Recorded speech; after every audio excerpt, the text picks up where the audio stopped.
Why SpaceX public now? Yeah, I've been asked for many years about taking SpaceX public. We've been positive cash flow for quite a long time. So what's different about now is that we are embarking on a significant growth phase, like a capital growth phase, where we are going to put in orbit probably 100,000 satellites, or probably over 100,000 satellites just for communications. And these will be the version 3 and beyond versus version 2 and version 1 that are currently in orbit. Version 3 is, depending on how you count it, 10 to 20 times more capable than the version 2 satellite. And there were 3 chips that the SpaceX chip design team taped out that are specific to this, that are far beyond state of the art, which means it's 100 times more bandwidth than the SpaceX Starlink system currently offers, and also half the latency, because the altitude will be about half altitude. I think it will actually be the highest bandwidth, lowest latency means of communicating.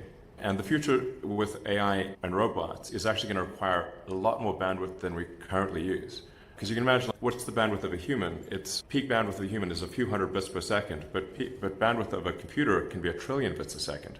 So the appetite for bandwidth of AI and robots is going to be enormous. And then we're also doing the AI data centers in space, which is another massive capital endeavor. But I think it'll be the primary means by which AI can be expanded. It's increasingly difficult to build power plants on the ground. There are very few people who want a power plant in their backyard. So if we wanted to, say, double the electricity usage of the United States, which is on average about 500 gigawatts, we would have to build about twice as many power plants, which I don't think most communities are not super excited about that. But actually, if we go to space, we can go far beyond the electricity generation of Earth. In fact, this is going to sound crazy, but you could actually increase harnessed energy by a factor of 1 million and still be using much less than 1/millionth of the sun's energy. So current human civilization uses much less than 1/trillionth of the sun's energy output. It's just humbling to think about. We're really a tiny, when you see the true size of Earth relative to the sun, we're a tiny dust mote in a vast darkness. And the sun is enormous. The sun is 99.8% of all mass in the solar system, and most of the remaining 0.2% is Jupiter.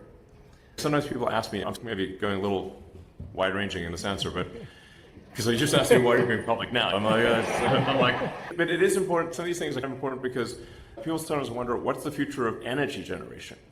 And I can say that it is absolutely solar power, or maybe a better word for solar power is star power. It's the power of a star. And the crazy thing is that it burnt all mass in the solar system that was not the sun.